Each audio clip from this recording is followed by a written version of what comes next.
they can join. Thanks. Feel free to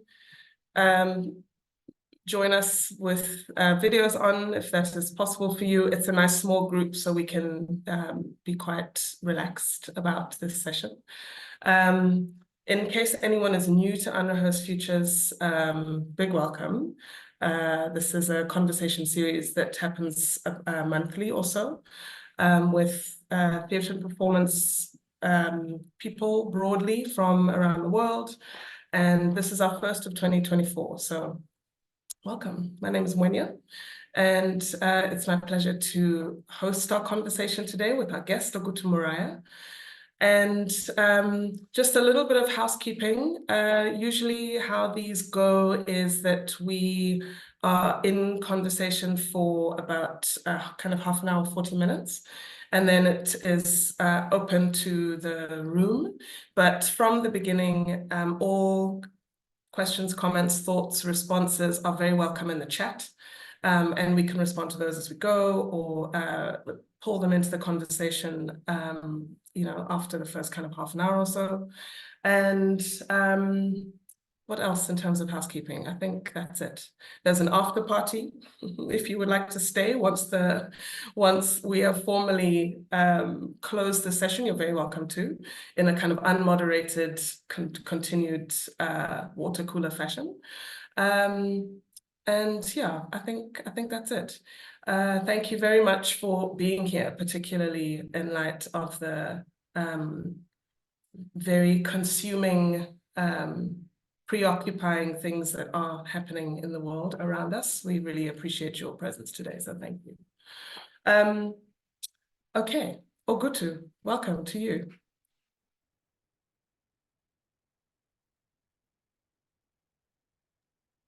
Hello, hello. Hello. Thanks for having me. How are you? Good, very good. And hello to everyone as well who's joined. So you have been, you introduce yourself and you have been introduced with a number of different kinds of descriptions of your work. Dramatist, writer, storyteller, theatre maker, orator, and I think all of these are true. And attest to the kind of multiple ways in which you work. So instead of, me reeling off a bio, you all have access to the kind of information about Ogutu that is available. I wanted to start with giving you an opportunity to introduce yourself, however that feels appropriate today. And maybe starting this conversation off with telling us about a particular project that you're busy with now, as a way to lead us into the topic, which is between the old and the new story, spaces of possibility. And part of the reason that this has come up for us, why we wanted to engage this is because of the particular claims to certainty that we are seeing violently, in most cases, play out across the world. And there's something that for me that was compelling about thinking about an old story as a claim to certainty, a particular claim to certainty, and whatever the new story might be as another claim to certainty. And the space in the middle, the space of possibility, imagination, however we might call it, what it might mean to work in that space and mobilize it and use it productively is really the arena of our conversation today. So yeah, by way of leading us gently towards that territory, give us your intro, what you're busy with, and we'll see how we flow in that direction. Okay. Thanks. So I started off, I think it's important to say, maybe narrate the history more than because that's also present in my practice. And it's important to then say for me that before 2007, 2008, I approached theater very much more as a hobby, as something that you did, after hours, after your main occupation.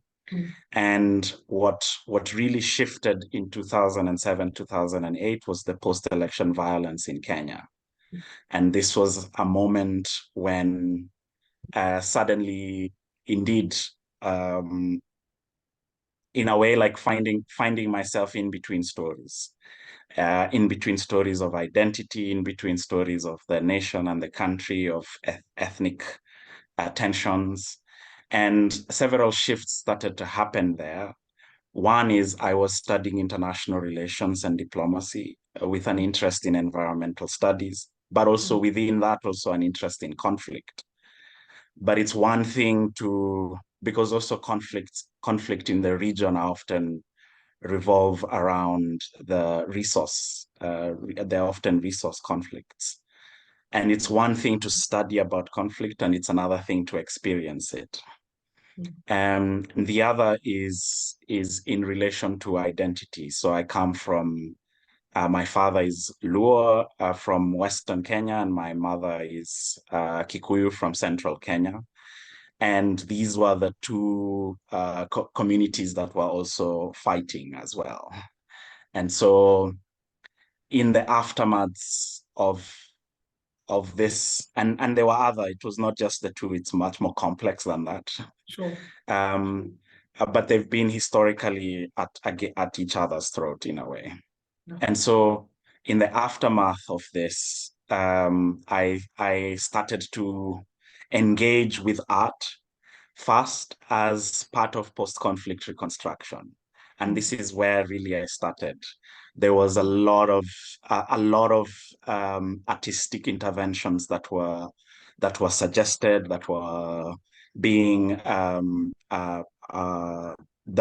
carried out within the country as a way of meeting together in this in-betweenness and asking ourselves, hey, what did we just do?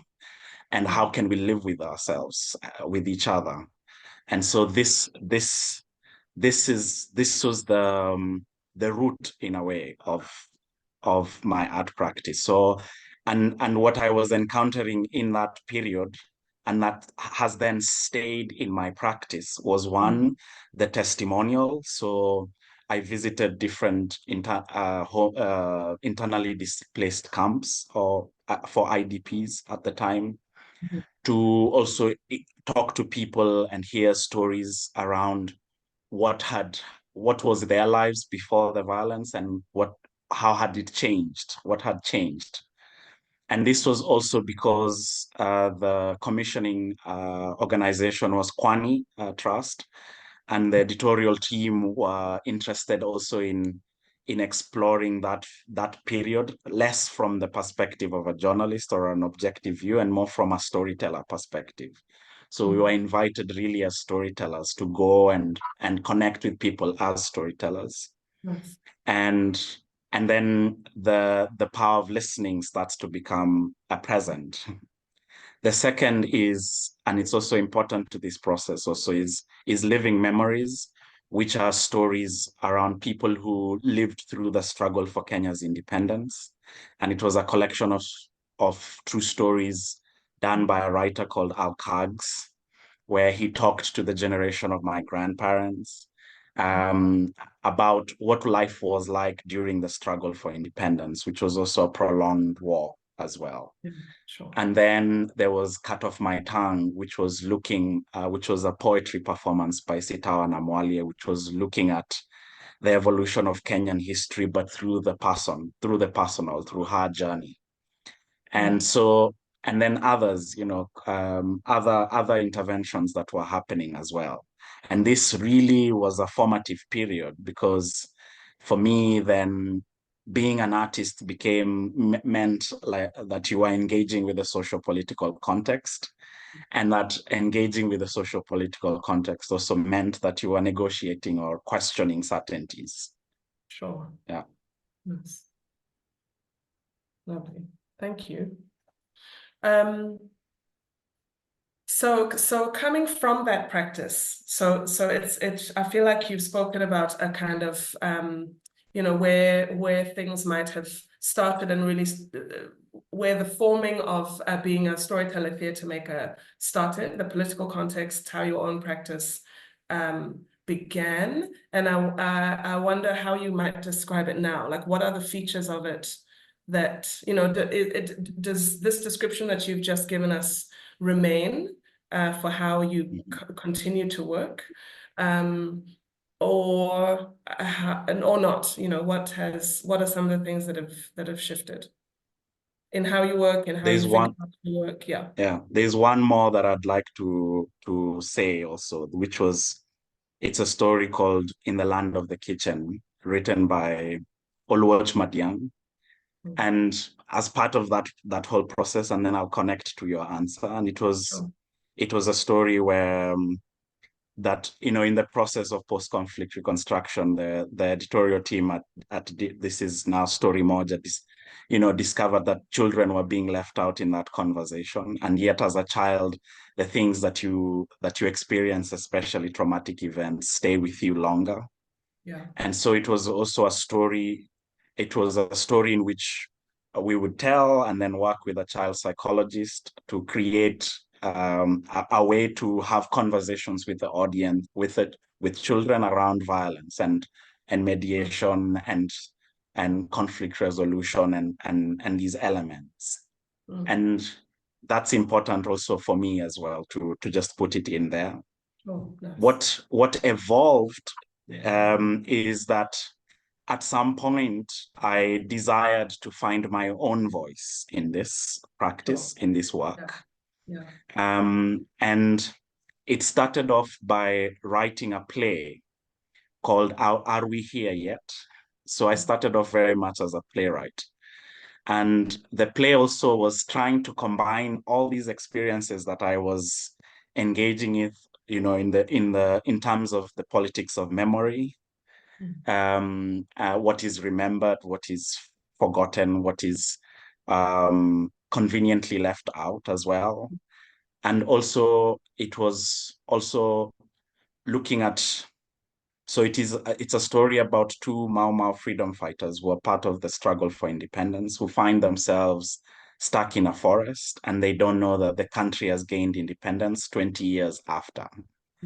And they're still in the forest and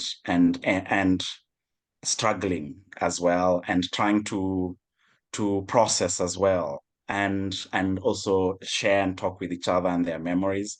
But there's a sense of a stuckness also. So part of the Mau Mau period also and the fighters was the oathing, the oath that they took as well. So there's also a sense of that they were cast, this feeling of being cast. And that they needed to do something in order to break this curse. And what happened is that when I staged this production in Kenya, it encounters an audience, and then suddenly there is a split in the audience. So there are some people who feel that the work, because they in staying in the forest and living in the forest, they encounter a group of tourists who are, you know, doing what tourists do, which is explore, and they think that the tourists are part of the British colonial structure, and the tourists have to convince the Mau Mau that they're free. But what does free, that the country is free, and what does actually freedom mean? And so but when it encountered an audience, there was a split. There were people who were angry that because the work naturally became comedic in this structure, and that they were angry that it was demeaning the memory of the Mau Mau. And then there were people that were also, no, like actually the comedy helped to humanize the Mau Mau, who had been these mythic figures. And so, but yet I still felt even with the conversations and the drum and the style of being a playwright, it was still very much more following someone else's, like a dialogue-driven drama, which didn't feel mine. It felt like it was someone else's. And so what happened is that I moved from Nairobi to Amsterdam to study. And there it was really about focusing on what my practice is and trying to bring these elements together in what at the time I called trying to find the poetics in politics. And what that then ended up, and what now I still work with, is one is an essayistic practice. which is the performances became performance essays. And within that, there's strategies of fragmentation, of working with different voices, so, also working with video material as well, working with still with personal narratives, but at the same time also fiction as well. So the place of that meeting point between creative nonfiction and fiction as well. And so it became this this combination. I call it combinatorial play. It's like how to mix different elements together, and in that fragmentation say something as well. And it still stayed within that research of the historical, of the personal, of the socio-political. And at the time, it was looking at James Baldwin's essay, Princes and Powers, and looking at the Congress that took place in Paris in 1956, which was the gathering of writers, thinkers of African descent meeting. And then within that, it was the question of colonization and culture, like the impact of colonization on culture. And if I jump to now, having moved out of Amsterdam, because one of the things that came up during my time in Amsterdam and also touring and being part of what I felt was this, like the fruit of the season, and also that season being the post-colonial artist, is that I'm reconnecting now with the communal, with the cultural, and this is in the coast of Kenya in Malindi, where I'm based. And here it's that shift that is also happening, is also what was so if I interrogate the post-colonials, like the quest is to decolonize, and then I'm asking, what is this actually asking the mind to do? What are you asking the mind to do?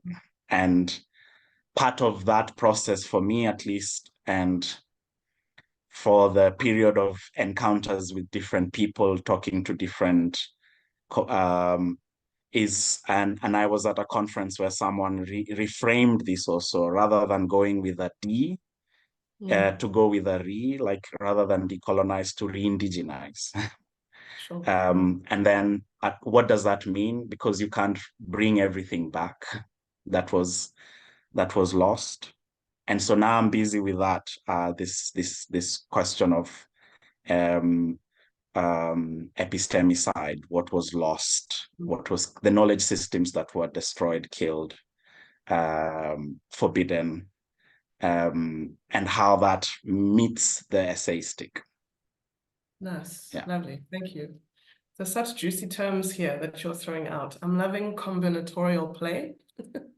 Yeah. To re-indigenize, epistemicide, all of this. Just a reminder to the room, feel free to join us with your faces if you would like, but also the chat is open for comments, questions, notes, thinking as we go. Yeah.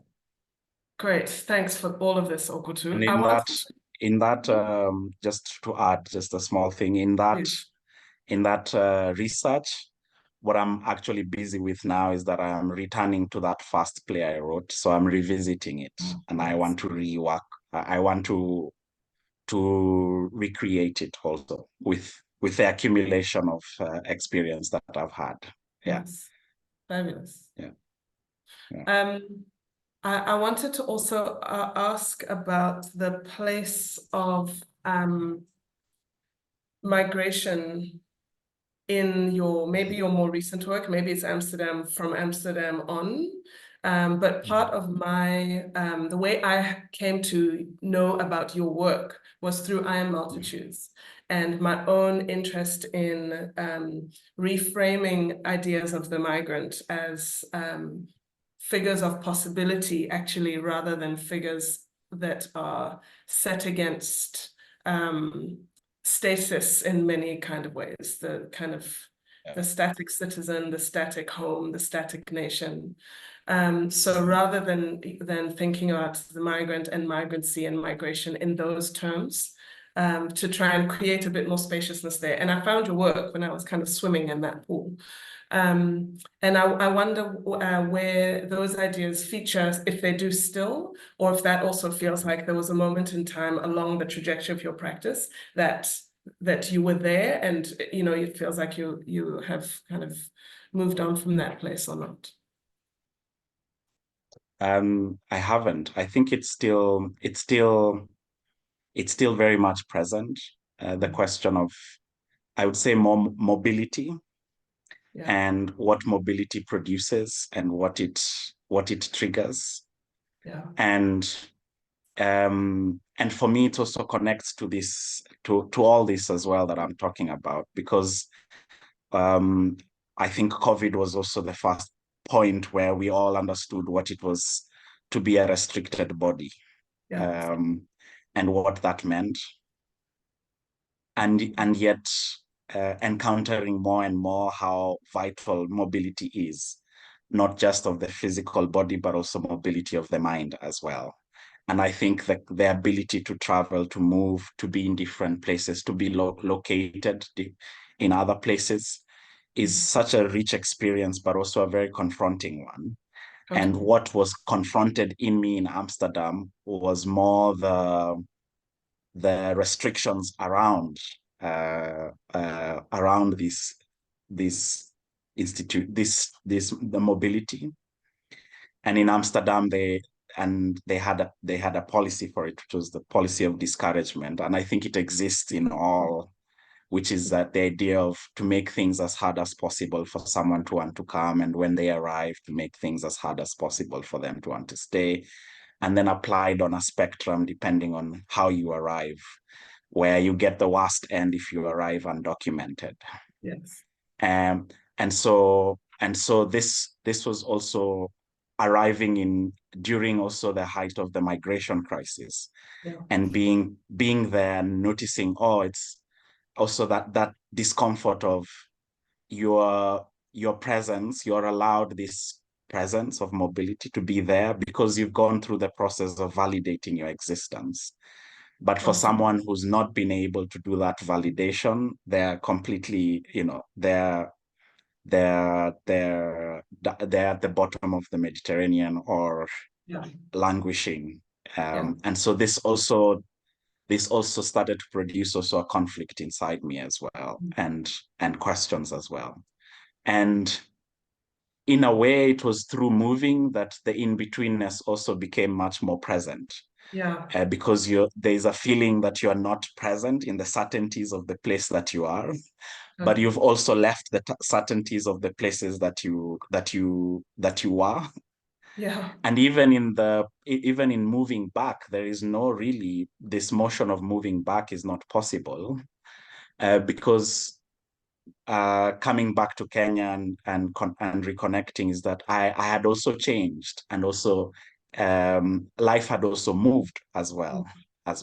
So again, the returnee goes again into that in-between space as well. And I explored this indeed in I Am Multitudes as a way of breaking from that and saying I can embrace this multiplicity of selves. And then also started to research migration from the Comoros archipelago, in connection also to this question of to decolonize, to unhabit, to unlearn, to unestablish, as a way of creating also a fictional story around a character who discovers that they're living in someone else's imagination. And they go on a quest to try and find an exit out of this imagination. And what does that produce as well? And I think it's all connected. you know Yeah.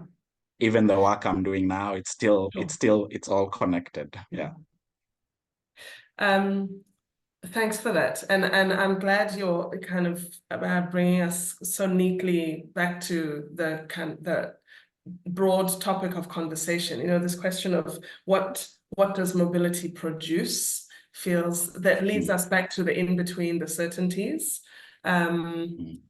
Feels like a really interesting and productive question to keep asking in the middle. Mm. And I, I want to ask you about the work in collectives that you've done or that you are doing currently as a way to start to think about the forms and shapes that in between certainties space can take towards a productive rehearsal for something for the next, well, I don't know what it is, the next certainty that then gets disrupted. I'm not even sure how to describe it. But yeah, I wonder if you could tell us about the Mabara, maybe. This is the time to talk about that. If it makes sense as an example of a particular form that in which something can happen in this between the certainties, between the old and the new stories. It feels like a particular kind of model that we can use to think with. Yeah. So, and I'll answer you in relation to my schooling experience, Okay. which is that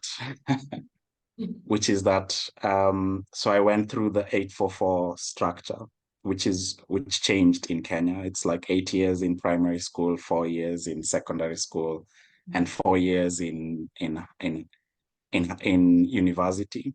Yes. And but what was produced out of that as a mode of operation was this was this thing that failure was unacceptable.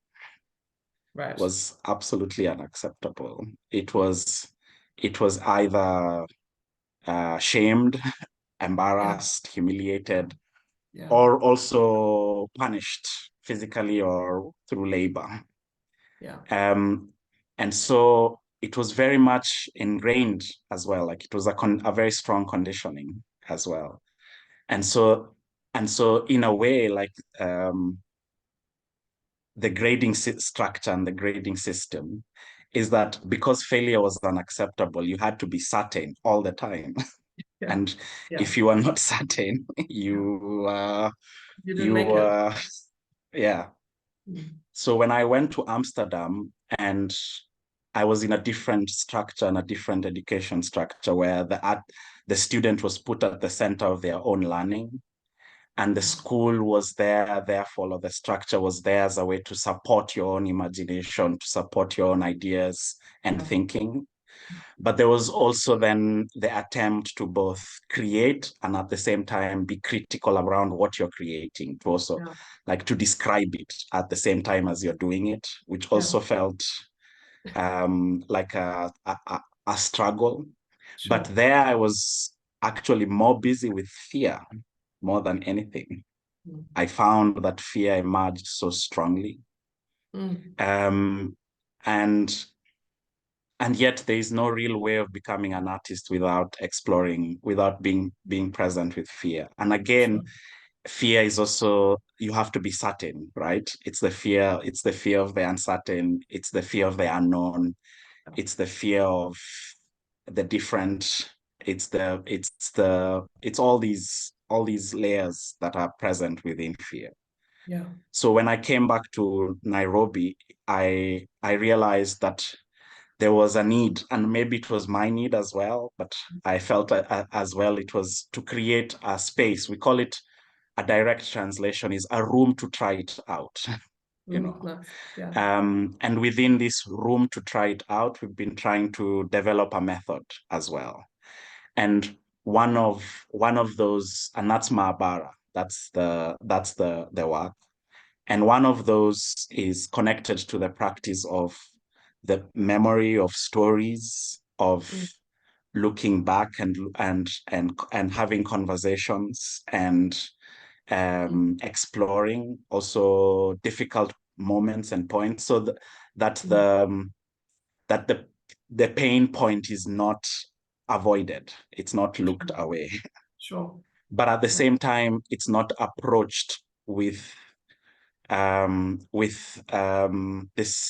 like it's not approached without care and consideration. Sure. And then what that cairn consideration became was, how do we introduce playfulness into the process?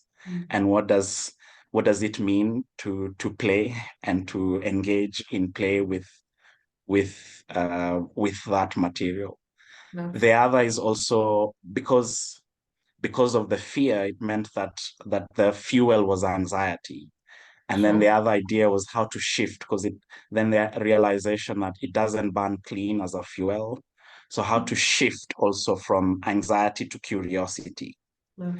And so that's also the other thing that we started to explore is curiosity, and what does curiosity, how can we look at curiosity and its broadness, and how to activate it within.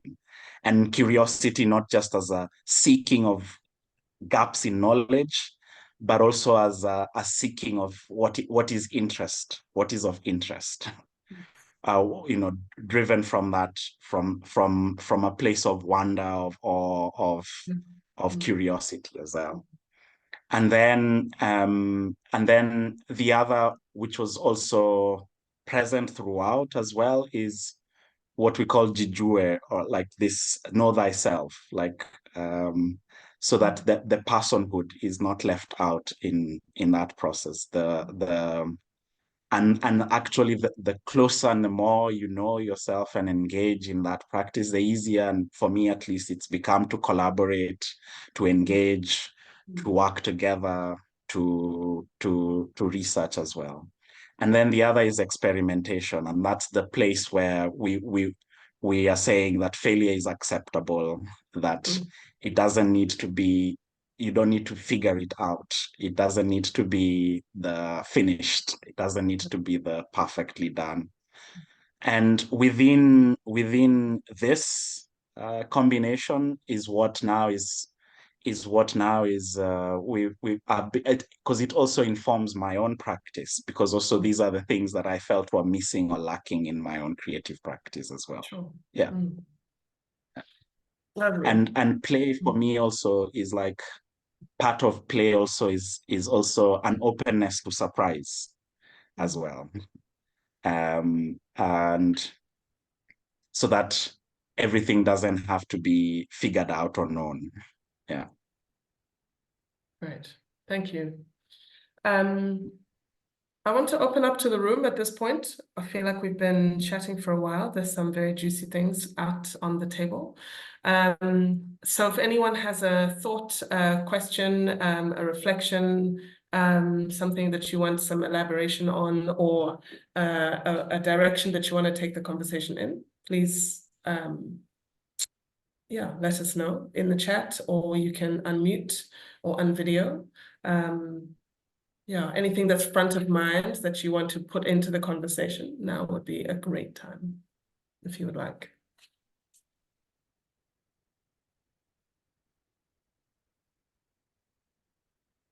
While you're all thinking, but please bring it if it's coming. When we spoke last week, something that came up that I wanted to circle back to was the idea of decomposition, and partly because it's been a bit of a theme for us in the last season, I think, or maybe earlier in the fourth season, and how to productively work with decomposition, particularly in relation to habits, I guess. I remember, you and I were talking about, thinking about this in-between space as a way to release certain habits of making, habits of thought, habits of practice. And I wonder, about this idea of decomposition. And if it's something that you work with quite actively, and if so, how? What does it look like? And if not, I guess how we might imagine it looking in this in-between certainties space. Yeah. So the idea came for me. I started to work to explore decomposition from a sculptural work of a Congolese Belgian artist. And it was this ice sculpture of Leopold II that we were observing as it was melting and changing in form and dissolving. And it was a very strong image. Um, and it made me realize also how, like in the practice of deconstructing, is that you the main the structure um, still remains in the pieces that you've broken down. So it never transcends. It never transcends the thing that you're deconstructing. And so when I started to explore decomposition, it's like there is a transformation that happens.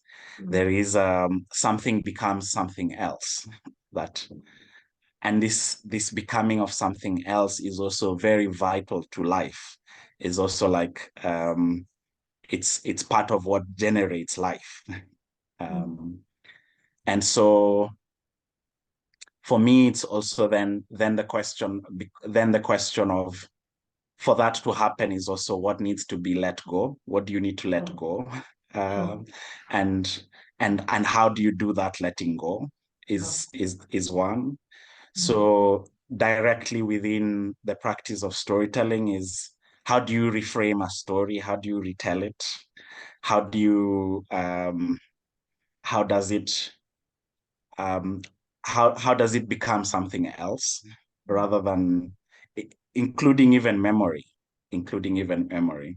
So this idea of that editing is also part of decomposition as well, and it's part of um, it's part of retrieving the memory, working on it, and something transforms within that process, and something also is allowed to die and leave as well.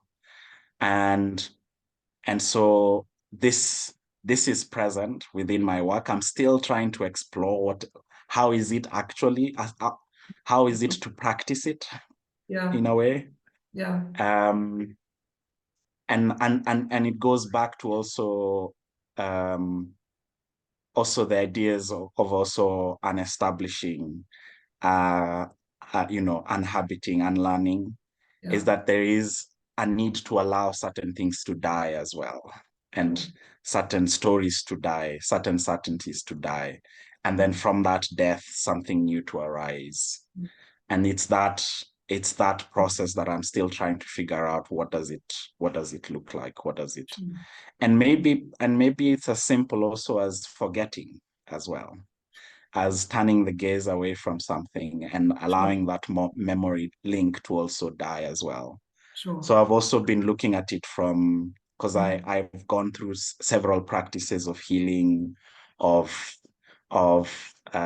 even the unlearning of the fear. For me, that was part of that praxis, is that to allow this conditioning that I had to decompose, and then to recompose itself as curiosity. And therefore to have a new lease of life as well. So this is how I'm thinking about it and exploring it. Yeah. I really like the idea of decomposing one's conditioning, Yes. particularly from those, the kinds of schooling environments that you describe is so very familiar. And Yeah. I'm really drawn to the idea of decomposing some of that conditioning, actually, to see what is on the Yes. other side. Yeah. There's a And part of that for me has been a process of recognizing patterns that repeat themselves within that conditioning, and being able to really see them as well, and because then by seeing them, then because part of conditioning also is that it operates in the unconscious. yes, It invisibly. operates in that world. And so the other ways that I'm trying to bring the unconscious and that part out is also like recreating some of those patterns, as when I see a pattern and I see, oh, this is a very clear pattern, is that I also try to reimagine it as a monster, or as a mythical or legend figure. And so it transforms. So for instance, there's a monster called Neanoaya, which also comes from, and there's another version of that, which is the relentless fault finder, you know. Um, and it's this idea of the monster of not enough and not okay as you are. And it's this voice that also is constantly present. So it's a pattern that also repeats itself, like it's you're not enough and not okay as you are. And somehow by reconjuring it as a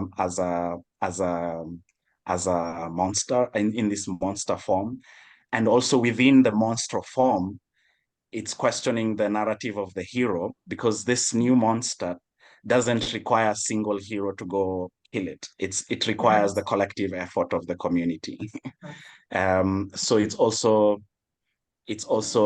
or the revisiting. So it's also like it's seeing them in the coast of Kenya. We call these monster the ngoris as well. Like we ngori is a Swahili, or actually a Sheng term for trouble as well. And somehow it's actually easier to let the thing die when you see it as a different form. Sure. Yeah. Yeah. Yeah. I love it. And there's a question in the chat from earlier from Scovius. I hope I'm not mispronouncing your name. Which I feel like you're answering in kind of sideways ways. So the question is, I'm a beginner of storytelling. What can I do to grow? And I mean, I'm sure there are many ways to answer that question. And Scovius, if you want to kind of ask it, yourself in your own voice, or with, some of what you have heard from Ogutu in there, please, feel free. I see you've unmuted. Do you want to come in? No pressure at all. Hello. Hello. Hello. I'm Scovia. Scovia. Hi. From Mombasa, here, Kenya. And I've write like 2 stories by myself. And I've performed once in one platform. And I really I have that passion in storytelling. I really love doing this, but I don't know how I can do it and grow. I don't know how I can do it more so that I can grow. That's my question. Yeah. Is there a shortage? Thanks for your question. I think for me, one of the discoveries I had that helped with growth as a storyteller is also that like storytelling is less in the capacity to tell and more in the capacity to listen. And so it's the part of training the storyteller is training the listener. And the listener is also like as a practice of deep listening as well. And so this is one way. So and listening is also a way to it's part of the senses, it's part of observation, it's part of letting in the world as well. And so listen to different storytellers, I also love to listen to recorded stories as well. And there's quite a lot of that online as well that you can access. And also listen to your own voice as well as you're telling, and it's a very difficult thing to also do, but it helps also with finding the rhythm in the way you're telling. You also start to notice, maybe I put too much emphasis in the opening or in the middle or in the end, or maybe the story. So by being able to hear also yourself tell, it also, and the more you do it and the more you get comfortable with it, the more the practice grows. And then the other, like any other practice is doing. So in my teaching practice also, I also often go into the different types of knowledge that exist within something. And then there's always the presence of know-how or tacit knowledge. And it's the idea that it's the only type of knowledge that can't be transferred. The only way to know how, it's to practice, it's to do. And the more you do, the more you grow. So, and this means, because storytelling is also a very mobile art form, which is one of the things that I love about it. Which also means that it's minimal. It requires little. So even telling it to your friend, you don't need to have a huge stage. Just the more you tell, the more you like find, oh, I have a story, and narrate it. So I used to do that as well. Even when I was a child, I would gather my uncles, and once I'd learned a story that spoke to me, that called to me, that was alive in me, I would gather people and tell them that story. And that's the growth. That in that place, the growth happened, in the listening and in the practice. How's that for you, Scovia, as a